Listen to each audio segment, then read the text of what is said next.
Are we set with that? Yeah, I'm good with that, Dick. Thanks. Lee, Yes, all good, thank you. Colleen, I am also, so that's approved. I'll sign it and I'll send it to you tomorrow. Okay, thank you. The next one is payables. It totals $1,675.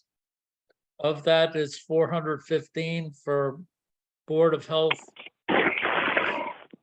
$310 for licenses for Board of Health, I get, and plumbing, all the different licenses, 310. Board of Health fees, $950, and that's it for the total of $1,675 to be turned over. Are we okay with that? Yes. Yes. And I am too, Colleen, so that's approved unanimously. Next one is a mobile food server for Charter Day. That's BT Services doing businesses Simply Cannoli. Is that one that we'll approve and do it subject to Lynn's inspection? Yes. Lee? Yeah, that's reasonable. Yes, yes. Me too, Colleen, so that's approved, Okay. subject to Lynn's And so- inspection. They'll do all those inspections, usually that day before or the day of that Charter Day, that 3-day Right. thing. Yeah, okay. The next one, and I'm not sure that I'm familiar with this one. And Colleen, tell me if this is a renewal. This is for Granby 216 at Yeah, this is 216 the West place. Street. Yeah. This is licensed to Yeah. sell retail foods. Yes, this is a renewal. They got a license towards like maybe September. They opened up a little shop across the street from the annex and they just have bagged candy. That's what they were getting the license for. So they're renewing that. They had it towards the end of the year last year. They're like parties. They have a few party supplies. They have a little travel agency, I guess, and. That one, so okay. Yep, to go along with the party supplies, they bought like bagged candy and that's what they've got in there. So is this one that Lynn doesn't even have to inspect? Or does she inspect this anyways? I think, she was there in September. I don't know, that would be up to you. I don't think they have anything other than the bagged candy, but I don't think she would have to go there, but. The only thing, Lee and Bill, is it seems like it wouldn't hurt to just have Lynn poke her head in to see if all of a sudden they changed and we find out they're selling pizza in there or something. That's true. What do you think, Bill and Lee? Yeah, that makes sense, Dick. Yeah, absolutely. No Okay, harm done checking. Colleen, so we'll do this one subject to Lynn just inspecting this one too, but we've all approved Sure. it. Okay. The next one is the Women's Church of Christ, and it's a 1-day temporary food permit. It's a tag sale food booth, and it is for May 27th. Are we set with that one? I'm good with that. They do that Yeah. every year. You too, Lee? Yes, Colleen, thank you. I'm also so that's approved unanimously. Okay. See what I had left. Okay, the one we've already done, the septic tank replacement at 8 Woodside Terrace. I bet there's one. Well, I guess we'll do it with mail. The next thing then we've got is 2 Title V inspections. One of them was 8 Woodside Terrace, that one was going to be good after the replacement. of the tank, and then a pass that's 141 West Street. The only question I have on both of these, most of the other inspectors, it appears to me that both of these houses have been not occupied. And all of the other inspectors put a needs further inspection at 3 months to 6 months after it's reoccupied for looking at the function of the leach field. And Lee, am I correct on both of these that they haven't been occupied? I think West Street is, Yeah, there's a check mark in C3, Dick. It's checked. Further evaluation is required by Board of Health. Greg checked that. okay. But Yeah, that one, look on page 3 of the PDF. on which one? Just on Woodside Terrace, right? No, I'm looking at 141 West. Okay, then I missed it. Okay, that's fine. So are we set to approve, to receive both of these? Actually, Greg made a clerical mistake because on the first page, he checked passes. And then on the third page, he checked further evaluation required by BOH. Okay, So let's take a look at the other one now. Let's look at 8 Woodside. Well, 8 Woodside, he's doing the septic tank, so that's a moot point on that one. yeah, Yeah, he checked conditionally passes, and of course the condition is new septic tank, so that Right. one's fine. yeah. But in reality, that one needs to go in and be re-inspected 3 to 6 months, because I think it says it hasn't been occupied since December. Hmm. Right, so that also would be the same as West Street, where a 3 to 6 month after full occupancy on both of them.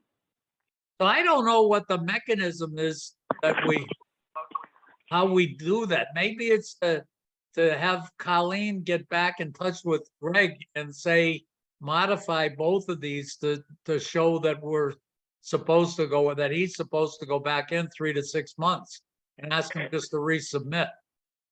What do you guys think?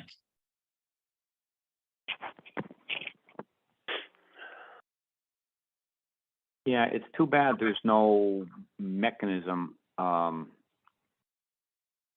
which could, I'm not sure how it could ever work, but once somebody buys a place and moves in, then some type of a file is taken away, which would show up on Colleen's computer at some point down the road saying, by the way, guys, it's been 90 days or 100 days since the house was bought. You know what I mean? Yeah, Because Colleen otherwise- Colleen could set up a spreadsheet or a tickler file that just says that each one of these that we bring in, that's got a date, that there's a trigger. The problem is that Colleen doesn't know when it's reoccupied. That's so you don't know when the clock starts. That's exactly my point. We have no way of knowing that. Maybe the assessor's office or the tax collector maybe be the only office that would be aware of that. Yeah, so it's a difficult thing other than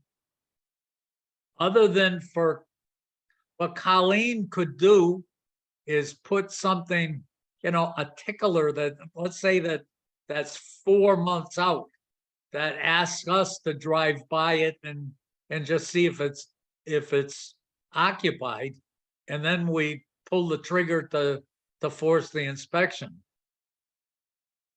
I don't know. It's a hard one to do if I don't know how to handle this. Yeah, I don't know.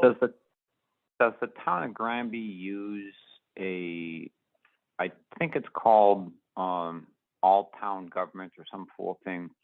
It's a software program. I know the town of Amherst uses it, and it helps link all these things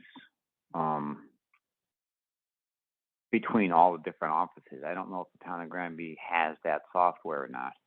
I'm guessing Not that not. I'm aware, not that I'm No, they aware of. don't. no. Okay, it's Mm-mm. probably a little pricey, but I was chatting with Michael Roy, who just retired from Amherst Fire. They use this on a regular basis, and it's really become, for what they do, it's become invaluable in this and other situations. Mhm. Because time goes by so quick, you don't realize it's been 2 days or 6 months after something happened. But we'll just have to, I don't know what. Can we give Well- Colleen an assignment to see if she can look into that software? If you can touch bases with Colleen Lee, maybe you can see if Colleen could at least look at it and see what benefit. Maybe she can make a call to whoever your contact is. And see Maybe it's something the town of Amherst is currently using with all the departments.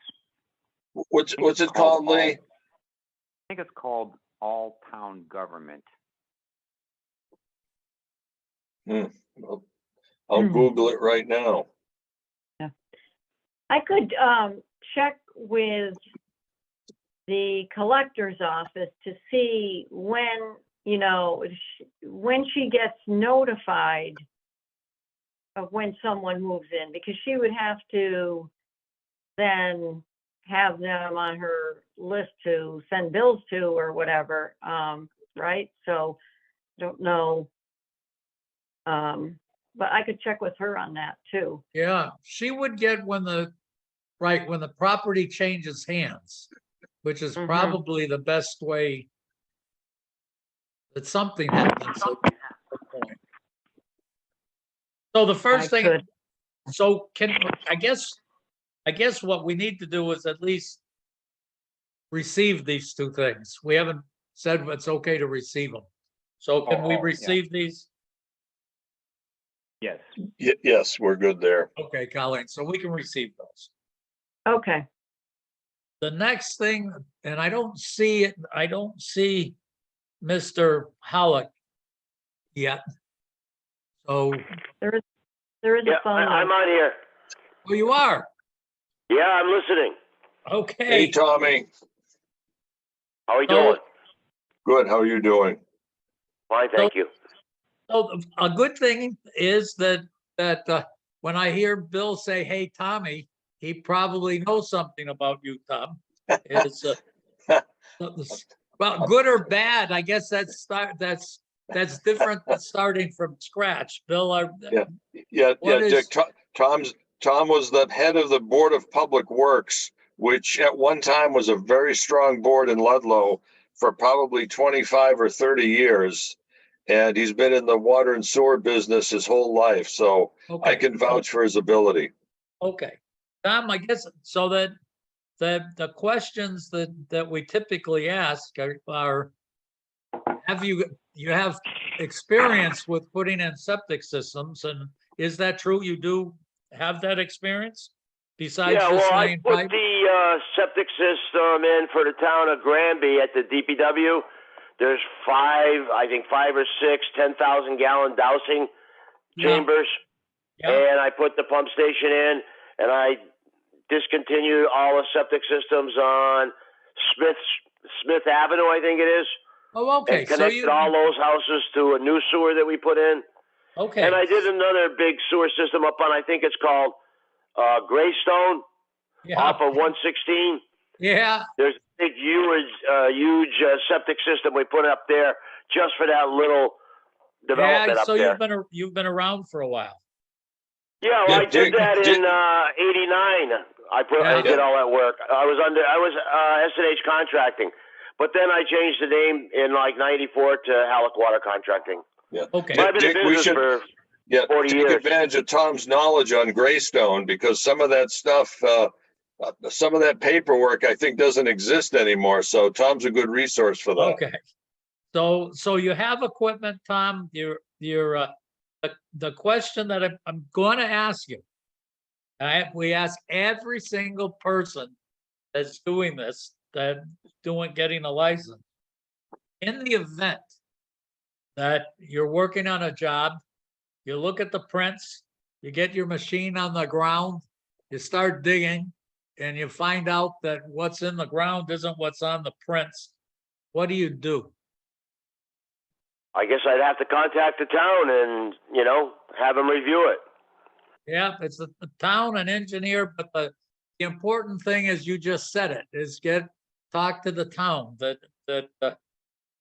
if somebody ends up going to court, if you go to court, you certainly want us to be witnesses for your attorney, not for the guy who's suing you. And the best way to do that is for us to be partners about solving the problems that we have and get the engineer. And in reality, when you're putting in a system, there's only one person that's got a license to be putting that system in, and it's you. So if there's problems, you're the guy. So it was the right answer. You want to get us involved. Bill and Lee, I certainly don't have any problem with giving this license. Do you guys? No, of course not. Of course not. No, no worries. Okay, Colleen, we're all set with Tom. Okay. All right, I appreciate it, guys. Thank you. Okay, Okay. Tom, thank Have a you. Good to night, see you. Tom. Thank you. Thanks. You too. Thank you. Okay, there was one other item, even though we've received it on 8 Woodside Terrace, which is should not be a problem with water table. But that's one that I think we said that on all of these repairs, we were going to end up saying that there has to be a Title V soil evaluation done on all of these, someplace in the past, someplace on the record, that if there's not a Title V evaluation for water table, that we would require that be done. And as far as I can see, it was only Bob Sheehan digging down to 7 feet deep in 1988, I think, is where the water table was determined here. They didn't see any. Since I lived in that house for 20 years, I know there's no water there. It's not. It's literally, I lived in that house for 20 years. So, how do we catch these things? Lee, I guess since you're our feet on the ground, how do we get those to make sure that the water table really is established by on a soil evaluator? It was just coincidentally, it was mentioned at the time of the Title V. The house that was referenced was 6 Diane Street. It was just across the way from, as you know, from that house. Yeah, it's uphill by, I would guess it's 4 or 5 feet up higher on that street. Woodside Terrace goes downhill. So just as a point, I'm not at all concerned about this one, because I know that you've got about 50 feet of sand there, and the water table is probably determined by Bachelor Brook, even up there. So it's, in fact, if you go across the street, go up to the top of the hill and a little bit to the northeast, you've got Racine's gravel pit, and I forget who else had one. Maybe, I don't know who else. Lecca maybe had one up there. And Oh yeah, Jimmy. Yeah, and it's Mike. 50, yeah, it's 50 feet deep, and if you look at what happened on Amherst Road, which is not very far from that, next to my other house, it's 50 feet down to that pond. So it's certainly not an issue as what water table is. So the next one that I have is maybe a quickie. We can do mosquito sampling locations. I think there was a note from Pioneer Valley Mosquito Control District that wants to know where we want mosquito sampling. Should we put it where we had it in prior years? I think we had it at Dufresne's, and in fact, he gave us a list of where they sampled. I saw that, Dick. Are they spread around town pretty uniformly?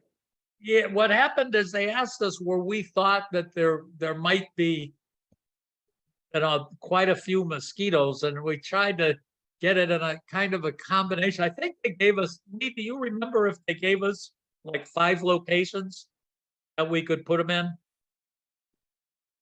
That's what I recall. It was 5 or 6.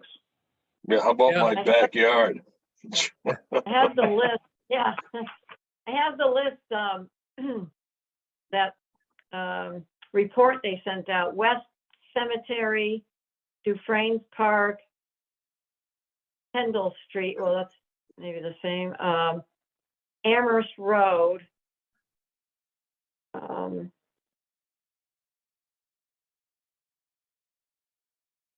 Dufresne's Park, Kendall Street, Amherst Road, West Cemetery. I think those are the places. That's what they've got listed here anyway. And I would probably ought to look at places where there's wetlands and people, the combination of, Right. and you probably, if you look at the cemetery, probably that picks up a pretty decent wetland that goes all the way from Five Corners to up onto Ken Lane. You've got Dufresne's. We thought there's that with Dufresne's Park with a lot of people there. Someplace over in the, I would have thought someplace along Bachelor Brook, someplace. What are you guys thinking? Well, There's a ton of wetland that's off of Chicopee Street.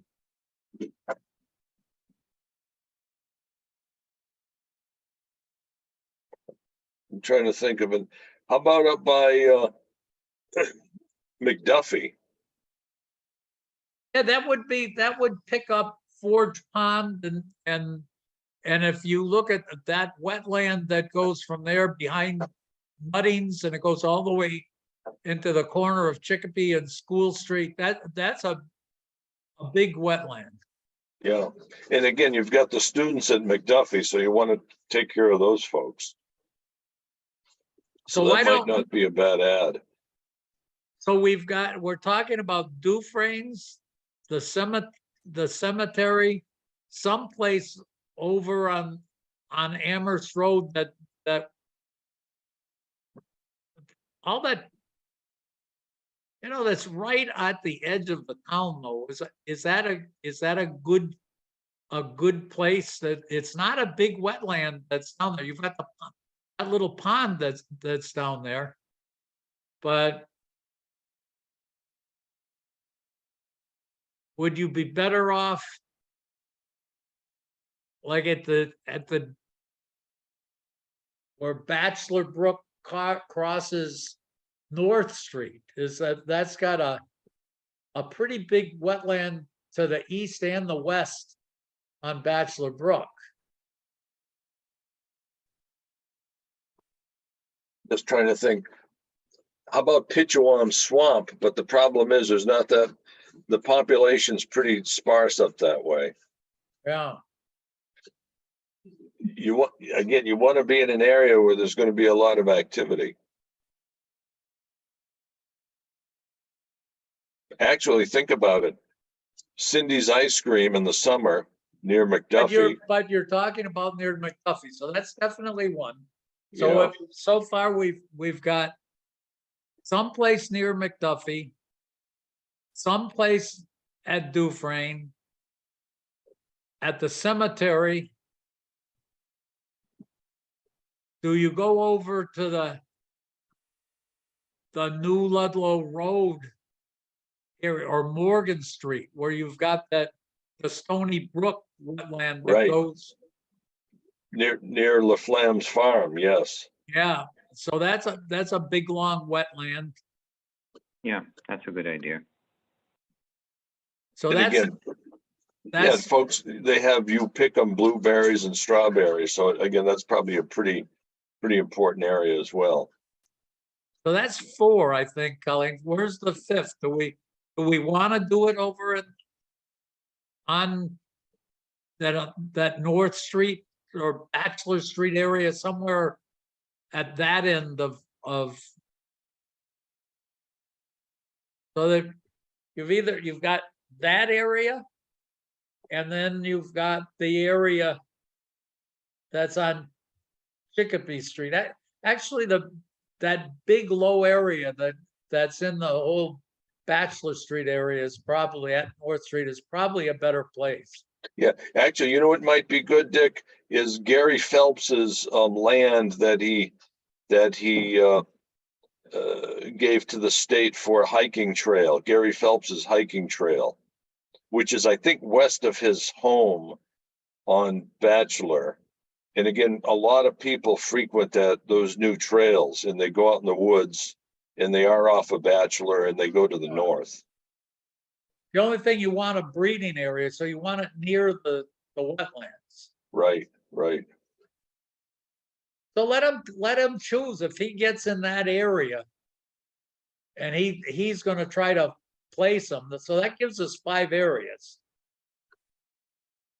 Again, my argument would be that area is frequented by hikers, Yeah, and a lot of folks hike up in that area. And I know, even though there's no wetland proper, if you've got a lot of tree cover and leafy vegetation, which is wet in the summer, you tend to collect mosquitoes. yeah. So let him choose that area. He'll find a spot. I think they look and we give them big areas, and they choose a spot that they can, likely habitat, and they can hide their machines. Yeah, what do, Dick? They have a little collection cylinder, and they sample it once in a while. Yeah, if you look at the report that they gave out, there's 2 or 3 different types of technique. One of them is they have a little a carbon dioxide generator that Okay. they end up sucking in a bag Yep. of them, and I think Yep. one of them is some kind of a slimy mess that behaves a scent that like their breeding areas that draws them in. I think there was another one too. One of them Okay. was called the CDC one, and I forget what they were, but it turns out that last year in their report, they didn't get many mosquitoes because we didn't have any rain. So the Right, mosquitoes right. didn't breed. Which is a good thing. Yeah. So, okay. So we'll just, Colleen, if you can let them know that. Okay, I will. Yep. The next one, we've got the Union Mark. So Colleen sent out a signed letter from Union Mark that says that he paid the first of his $500 things, but we've now got the second failure on an inspection, which the state says is a $2,000 fine. Bill, what Colleen didn't do is send out the notice of the failure, because the board a couple of years ago voted that these were infrequent enough that it should be a note, an action by the board, as compared with having a merchant really mad at Colleen for sending out a letter under her signature. So nothing's been done here, but we don't have an option of not acting on this one. So it's the second violation, which puts it a $2,000 violation. and it also carries with it a week suspension. Now, what we do have an option is when we're going to give the suspension. But the way the regulations are set up, he does have the option of appealing this. So we would be sending out a notice that on whatever the date was, that during a youth inspection, that they sold the cigarettes to a youth. He can, and then say that the fine for that, according to state law, is $2,000 because it's the second violation, and the loss of his license for a week. And and he has the right to appeal that. So it would be inappropriate, I think, to set the week that we're gonna give him the suspension until he's had the opportunity to appeal. When we get to it, I guess I shouldn't say what I expect, because I don't know what to expect. But if he was concerned with the $2,400 fine that we gave him, it would not surprise me to have them be concerned with this $2,000 fine. Yeah, I mean, yeah, I would anticipate a lot of concern on their part. However, that's how the fine structure is formulated, and we cannot change that. It certainly Yeah, appears to me, Lee, that it's the same root problem, is paying attention to the business that you have and the regulations that when you choose to sell tobacco products, the regulations that cover the sale of that product. Right. You and everyone who grabs a shift in your place has the responsibility, as I know full well, to focus. Out of our hands.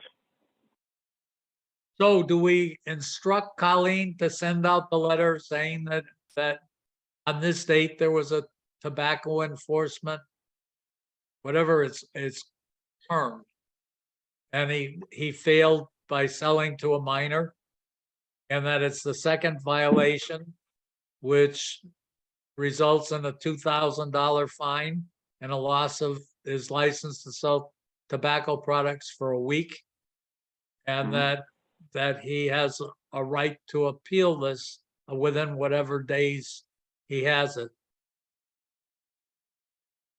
So I'm guessing, Dick, we could give him the option of time payments like we're doing on the earlier fine. So we could put him on a time schedule for the payments, and then we could negotiate a mutually acceptable closure week with him.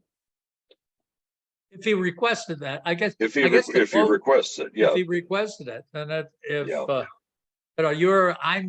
I'm being reluctant to assume what he's going to request. I'm very much in the same boat you are. Right. Let's call him in. Let's have him come in for his appeal. Hopefully he will appeal, and then we can chit chat with him at the appropriate time. Yeah. Well, we can't call him in for the appeal. We have to tell him that that's what it is, that he's being fined and he's losing his license, and he's got a right to appeal, because he could say, fine, I did it and I'm going to pay, and here's my check, and tell me when you want me to do that. It's possible that he would do that, but do I think that's a likely scenario? No, I don't think that's a likely scenario. So the first thing we have to do is, are we authorizing Colleen to send that letter with the board signature on it? Yes. Yes. Yes, Colleen, so you sign it, with all three of our signatures. Okay, I've got a template of a letter, so, from Meredith when she sent the, the only thing is, so we can check off second violation, blah, blah, blah, with a 7-day suspension, the $2,000, a 7-day suspension. But it does say you are hereby ordered to pay the amount by check or money orders within 21 days. So keep that all in, and then it does say about the hearing, you know, you can request a hearing In how many days? within 7 days in writing to request a hearing. So I guess, what do you guys think? You think you send the letter with the date and then let him come back and say, and I'm appealing the whole thing? What I'm concerned with, let's look at the timetable. We send a letter out. Let's say he Well, gets it. first of all, Dick, first question, is he stateside or is he overseas right now? He's here. He was in the office today. Oh, he was, okay. So if we send him a letter, he'll get it pronto then. Okay, that's good. Plus, I send it to his email and then I send it mail. So I know he, you know, Okay. he gets, So you he'll could get the send, email right away. you could send it and he can appeal and say, I'm appealing the whole thing, or I'm appealing your timetable. So you could just send the letter and say that, and that gets it in a spot. He's got 10 days, which means it would occur before our next meeting. So we could discuss what we're doing and set a hearing at the next meeting and give him relief if he asks relief, if we choose to. So is that what we should be doing, Bill and Lee?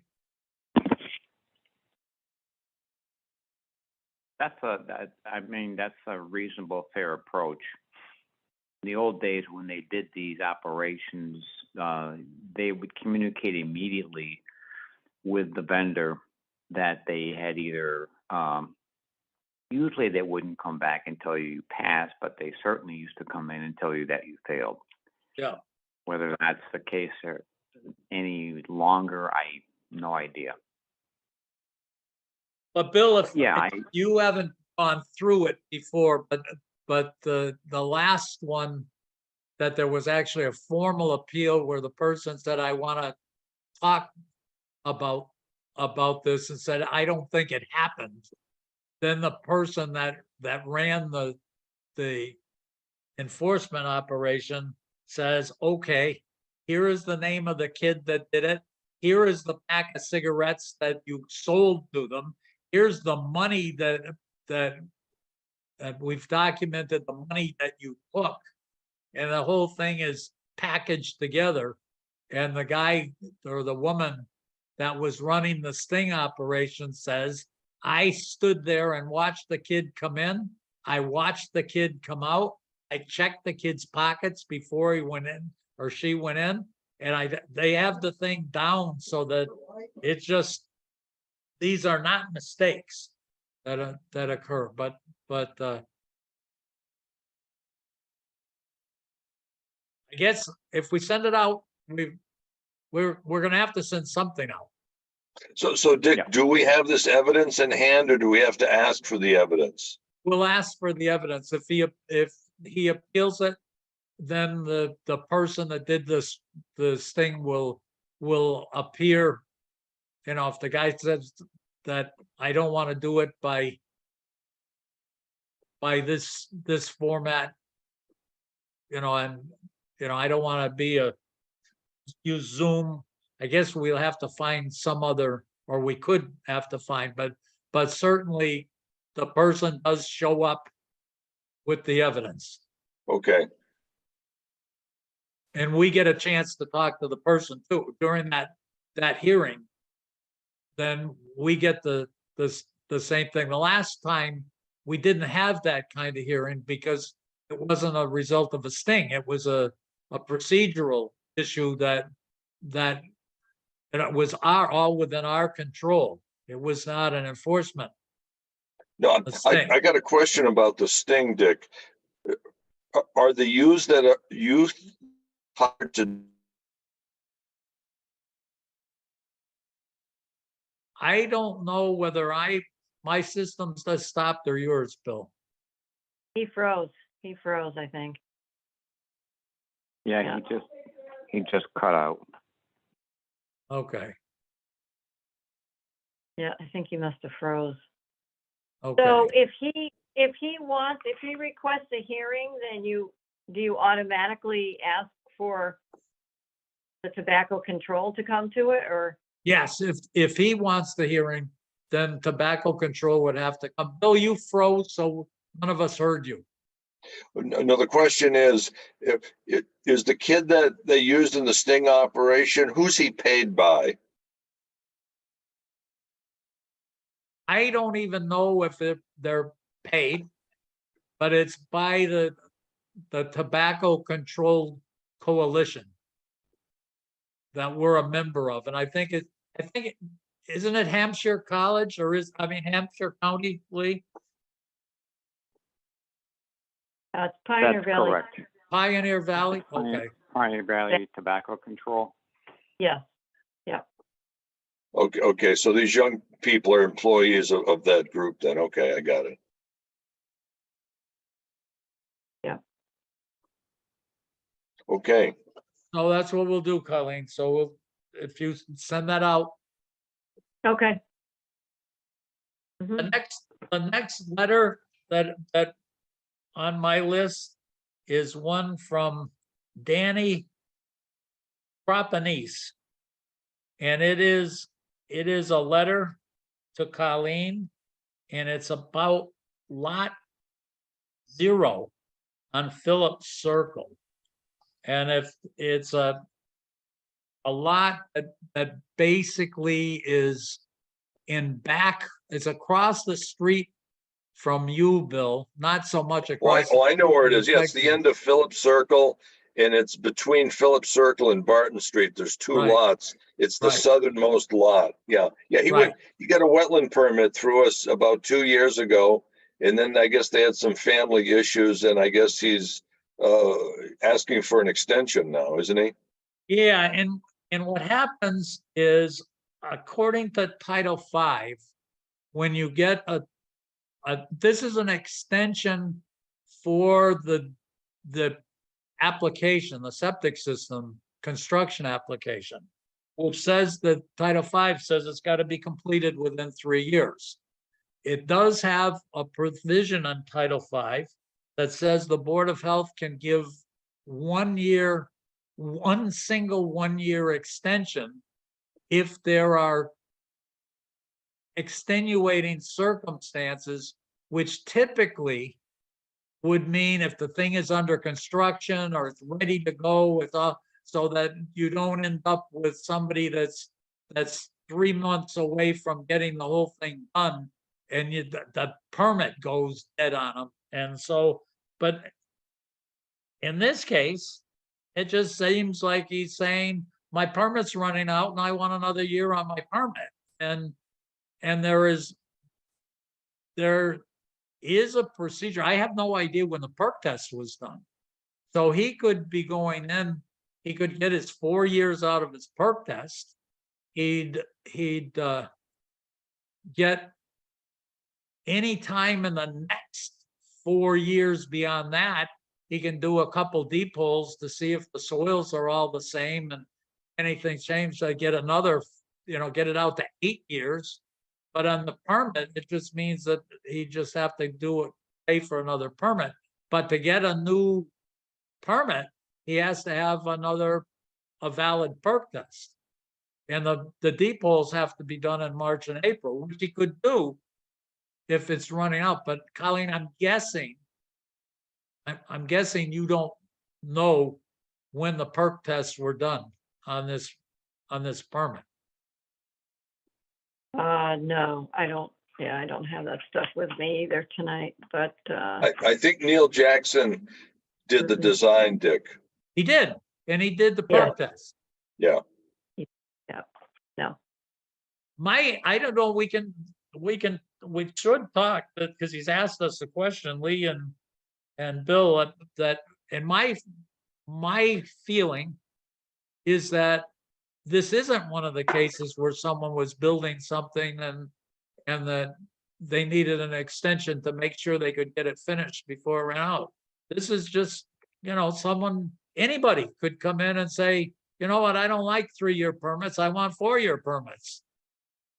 And okay, the next guy coming in could say the same thing, my permit ran out, I want another year, give it to me. And that's my feeling, that's just okay, mine. okay. Lee and Bill, I don't know what, the only thing that if he's in trouble with a perk test that needs to be updated, that it would be worthwhile, if we're not going to give the extension, for Colleen to let him know that if his perk test is going to be 4 years, to request a new permit, he's got to have a valid perk test, and he should be getting in there in the next few days to dig some deep Yeah. holes. Yep. Lee, what are you thinking? Are your thoughts to extend it or not extend it? Nah. I mean, for all the reasons aforementioned, he can, like everybody else, just go through the process of doing the valid perk, like everybody else has done and will do in the future. He's trying to sell it.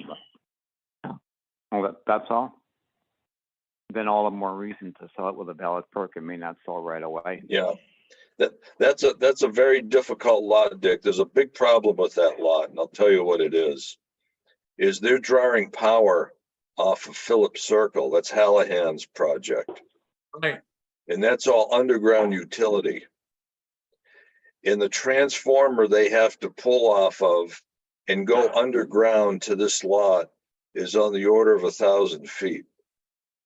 Wow. And I think they priced out the electrical feed, the distribution cost to get to this lot is a phenomenal fee. Phenomenal. So that's one reason I think he's hesitant to build this house, because the feed cost is just going to be, the service cost is going to be phenomenal. It's a deal breaker, I believe. But that's not the Board of Health's problem. No, of course not. No.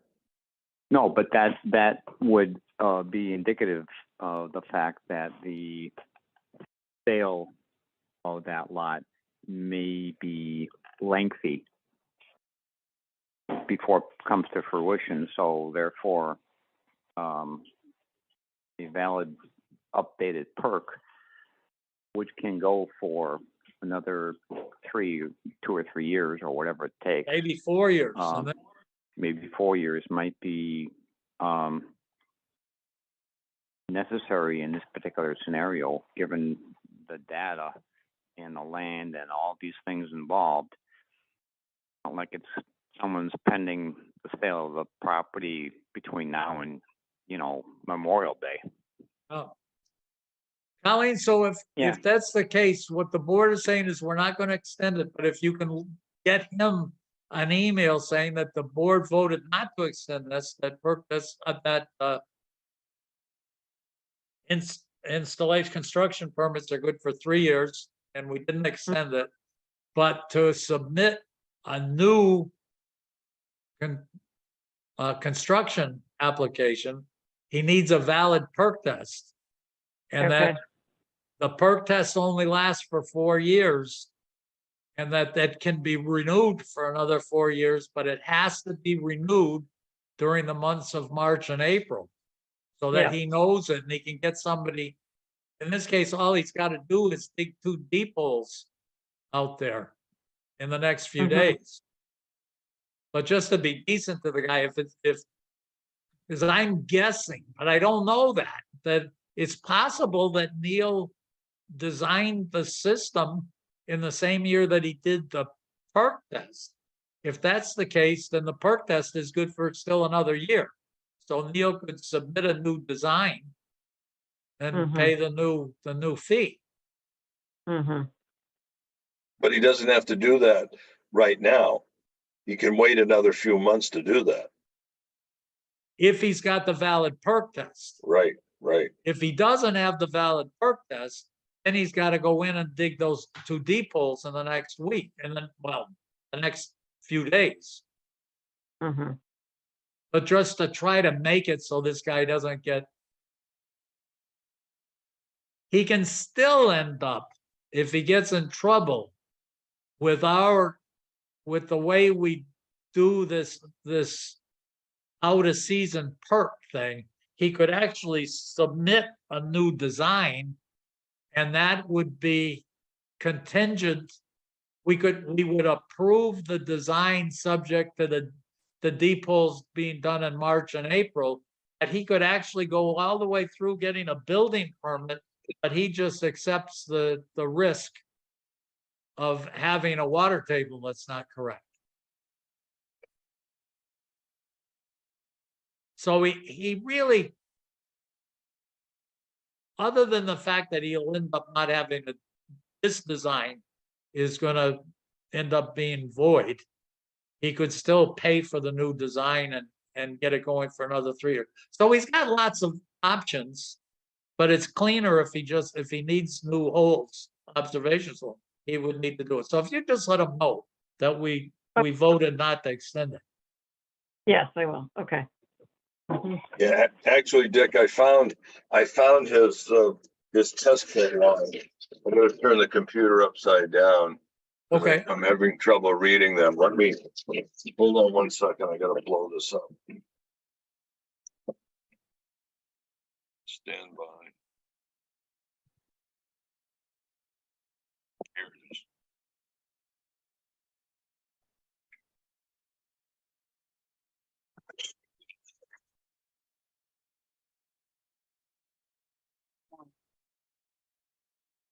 Yeah, Bill Lee can't tell that you're upside down. Okay. There's the date. Let me put on a different pair of glasses here. Hold on. This is the problem getting old. Yeah. I'll have to stack the glasses here. All right, let's take a look here. Percolation, Neil Jackson. Perk test date. Something 03/2020. 2020. So Yep. he's still got a valid perk right now. Yep. I think, yeah, 2020. It was done during 2020. So he goes, if that perk is good for the 2024. Yeah. So he can redo this design. And so Colleen, you can just let him know that we just voted not to extend the permit. But he's still Dick, fine. and Dick, the date on the septic design is 30 August 2020.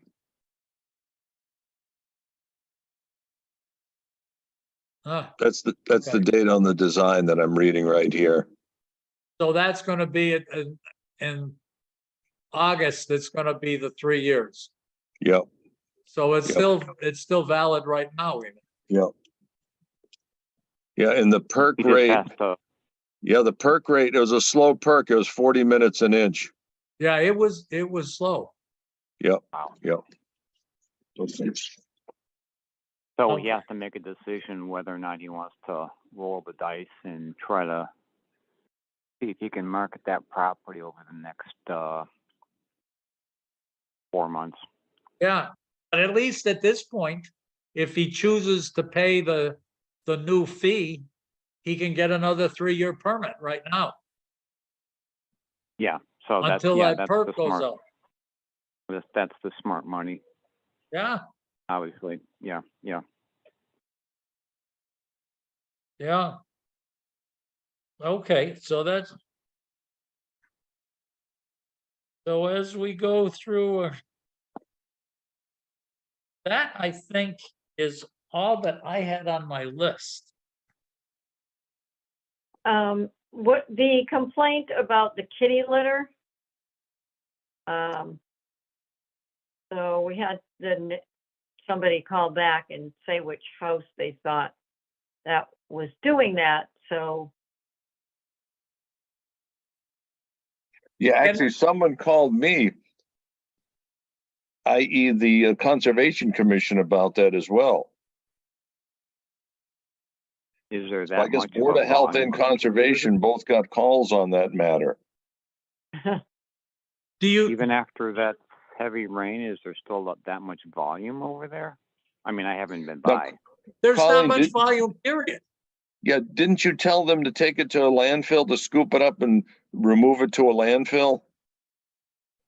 I don't think we did do that. So maybe, is that our answer, is that, or our approach is to have Colleen send this is 6 Karen Drive, I think. Is that, or Mary Lyon?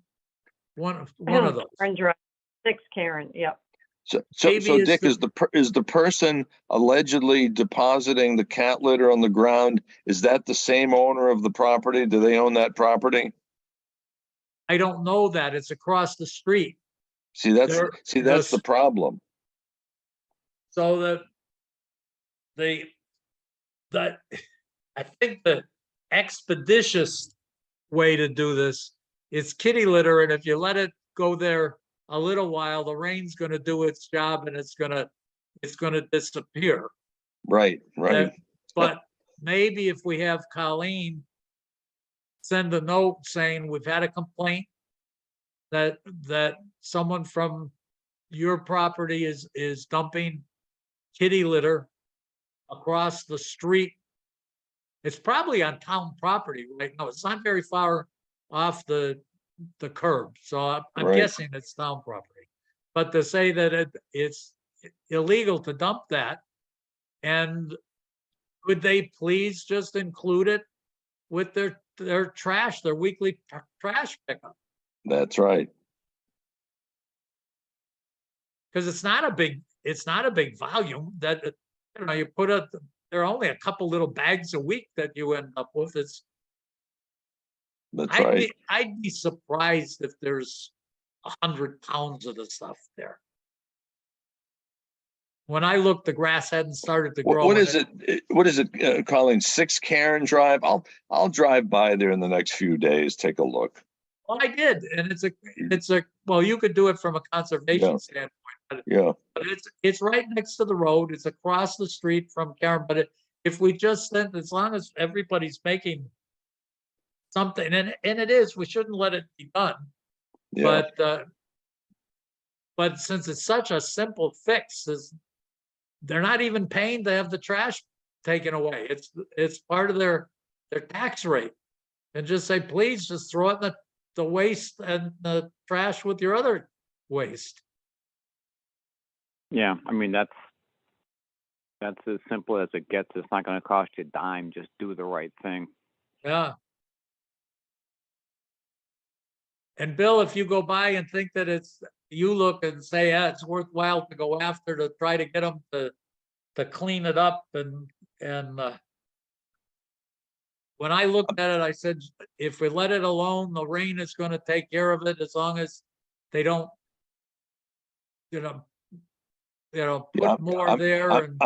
I'm guessing I won't even find it with the grass starting to grow. Yeah, once it grows, I don't think you're going to see Yeah, it. it's going to be long gone. Well, between the grass and the heavy rains that we had over this last weekend, there's probably not much left right now anyway. Because there were no containers. It wasn't like someone was bringing little plastic bags with this the kitty litter and throwing it over there, and you've got a big pile of waste that's not going to dissolve. That wasn't there. I didn't see any bags or containers. So if we can stop it, and this seems like a pretty easy thing to stop. Yep. That's fine. Very good. Okay. With that, then 8 o'clock sharp. we'll see that it's the next meeting that we're meeting on Wednesday night, right, Colleen? Is that where I've got it posted? Yep. Thank you. Yep. Okay, Okay, yeah, that'll work out fine for everybody. Thanks very much. okay, good night, everybody. Okay, everyone. Thank you again. All the best. Okay. Thank you, bye. folks. Yep. Bye. Take care.